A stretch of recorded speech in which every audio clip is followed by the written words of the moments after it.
আসসালামু আলাইকুম ভিউয়ার্স, আশা করি ভালো আছেন।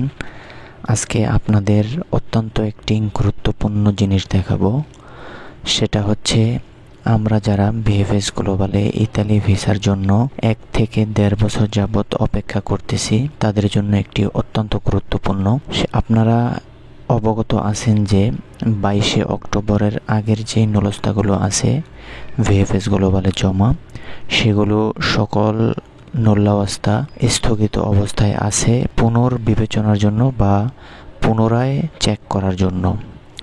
এগুলো তারা আবেদনগুলি আবার ইতালিতে পাঠিয়ে দিয়েছে। ইতালিতে পাঠানোর পরে তারা ইতালির প্রেফেক্তুরা থেকে মালিকের কাছে যাচাই করবে যে মালিক ঠিক আছে কিনা বা মালিকের লোক নেওয়ার সক্ষমতা আছে কিনা। তো আজকে আপনারা স্ক্রিনে যে বিষয়টি দেখতে পাচ্ছেন, এটি হচ্ছে মালিকের কাছে প্যাক গিয়েছে। প্যাকটা এরকম আসলে যে আপনি যে কর্মীর জন্য আবেদন করেছেন সেই কর্মী আপনার এখন লাগবে কিনা, আর যদি লাগে যে ডকুমেন্ট বাকি আছে বা মাঙ্কা আছে সেগুলো প্রেফেক্তুরায় জমা দিতে হবে। তো এটাই হচ্ছে সেই প্যাক।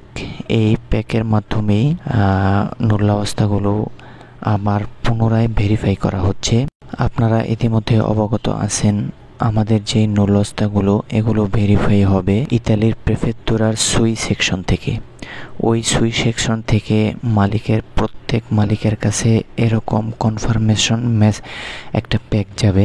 আপনি যেই কর্মীটা নিতে চাচ্ছেন সেই কর্মীটা নিতে আগ্রহী কিনা, যদি আগ্রহী থাকেন তাহলে কনফার্ম করেন। এই ক্ষেত্রে আরও একটা বিষয় আছে, যখন মালিক কনফার্ম করবে যে আমার এই লোকটা লাগবে, তখনই নুরস্তাগুলো আপডেট হয়ে যাবে না। সেক্ষেত্রে যদি কোনো কাগজপত্র যেমন ট্যাক্স, আলেজ্য এবং বিভিন্ন কাগজপত্র যদি মাঙ্কা থাকে বা বাকি থাকে, তখন আবার আরেকটা প্যাকের মাধ্যমে তারা বলে দেবে যে আপনার এই কাগজপত্র শর্ট আছে। প্যাকের মাধ্যমে বা সরাসরি প্রেফেক্তুরায় এসে সেগুলো জমা দিয়ে যান। জমা দেওয়ার পরে তারা 15 দিন থেকে 1 মাস সময় নেবে, তারপরে তারা আপডেট করে দেবে নুলস্থা। তখন পুনরায় আবার বাংলাদেশ এম্বাসিতে তারা এটা পাঠিয়ে দেবে বা ভিসা দেওয়ার জন্য তারা সম্মতি দেবে, তখনই বাংলাদেশ থেকে ভিসা হবে। তো এটাই ছিল সেই প্যাক যেটা মালিকের কাছে যায়। আর মালিক যদি এটা কনফার্ম করে এবং তার কাগজপত্র সব সাবমিট করে প্রেফেক্তুরা সুই সেকশনে, তখন ভিসা হতে আর দেরি লাগবে না। হয়তো বা 15 দিন থেকে 1 মাসের মধ্যে এই ভিসাগুলো হয়ে যাবে। তবে প্রত্যেক মালিকের কাছে এরকম কনফার্মেশন মেসেজ যাবে না।